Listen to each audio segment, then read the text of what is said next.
اول حاجة كده عايزين نصلي على النبي علشان خاطر نعرف ازاي بتحسبوا ربح اليوتيوب. يعني ازاي بتعرفوا بالظبط ايه هي الارباح بتاعته، وعلى اساس ايه بتتحط ارباح، وازاي نحط اعلان، وعلى اساس ايه بيحطوا اعلان، وايه هي الشروط عشان خاطر نحط اعلان. والكلام ده كله ان شاء الله هتعرفوه في فيديو النهاردة. بس اهم حاجة ان احنا نصلي على النبي، ولو في حاجة مش عارفينها نكتب في كومنت علشان اقولها ارد عليكم تفصيليا بيها. وكمان اهم من ده كله ان انتوا تفتحوا مخكم معايا قوي قوي قوي، عشان الفيديو ده مهم جدا، وعلشان في حواليه كلام كتيرة قوي، عشان محدش يضحك عليكم. تعالوا بقى انا هقول لكم بالظبط هي بتتحسب ازاي وايه شروطها بالظبط. تمام، صلينا على النبي ويلا بينا بقى نخش على الفيديو. واهم حاجة هي الصلاة على النبي علشان نفهم يا ولاد. المهم، ايه اللي بيخلينا نكسب من الفيديو دي؟ اول حاجة احنا هنقولها. اول حاجة كده لازم القناة بتاعتك او بتاعتك تكون مكملة 1000 مشترك و400 ساعة مشاهدة. وحتة 400 ساعة مشاهدة ديت يعني حاجة عادية جدا لو انت عندك فيديوهات كتيرة، وبالذات فيديوهات قصيرة. ان شاء الله باذن الله تقدروا ان انتوا تحققوا ال400 ساعة باذن الله، حاجة مش صعبة. وال1000 مشترك لو في محتوى كويس وهادف لشيء معين، ان شاء الله باذن الله توصلوا لل1000 مشترك في اسرع وقت. طبعا دي حاجة من الشروط الأساسية اللي أنا قلتها لكم، اللي هو 1000 مشترك و4000 ساعة مشاهدة. تمام، حققنا ال1000 مشترك وال4000 ساعة مشاهدة. في بقى إعلانات أصلا بتنزل تلقائيا على الفيديوهات قبل ما تحقق الحاجات دي، ودي طبعا ما فيهاش ربح. تمام، وفي طبعا فيديوهات كتيرة ازاي تحقق من ربح اليوتيوب، ازاي تحققوا، وازاي تحط اعلان، والكلام ده كله لو انتوا عايزينه انا تحت امركم وانزل لكم فيديو عن كده. انما احنا فيديو النهارده ازاي بتحسب ربح اليوتيوب. ازاي بتحسب ربح اليوتيوب؟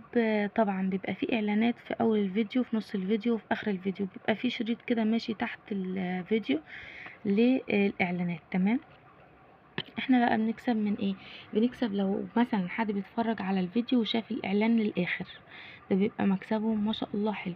او لو في مثلا حد بيعلن عن لينك معين، بيعلن عن برنامج معين، انا اسفه، وفي لينك طبعا هو منزله حطه كاعلان، فاللي بيتفرج عليه لو حمل اللينك ده عن طريقه طبعا بيبقى فيها مكسب حلو. طب انت لحد دلوقتي ما قلتلناش المكسب ايه بالظبط. المكسب ايه بالظبط دي ما بتتحددش، لان مثلا اللي بيتفرج عليك من دولة فقيرة، واللي بيتفرج عليك من دولة نص نص، بيتفرج عليك من دولة بره. فطبعا اللي بيتفرج عليك من امريكا مش زي اللي بيتفرج عليك من مصر، مش زي اللي بيتفرج عليك من قطر، مش زي اللي بيتفرج عليك من مكان تاني.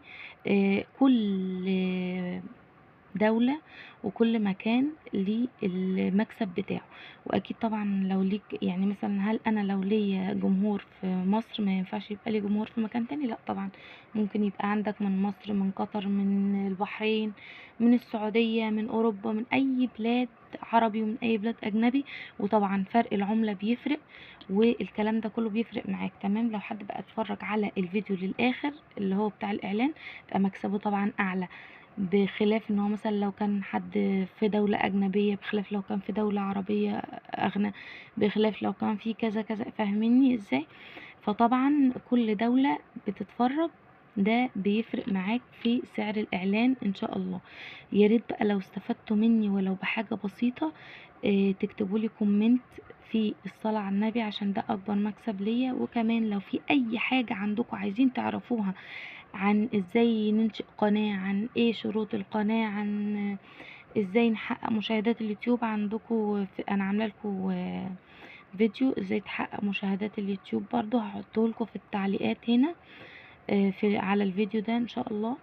وكمان عندكم حاجات كتيرة أوي مفيدة، عندكم أفكار مشاريع في القناة، عندكم يعني حاجات كتيرة جدا ممكن تستفادوا بيها. لو أول مرة بتشوفوني، دي قناة طبخ وتزيين ماما، ما تنسوش لايك واشتراك في القناة بتاعتي.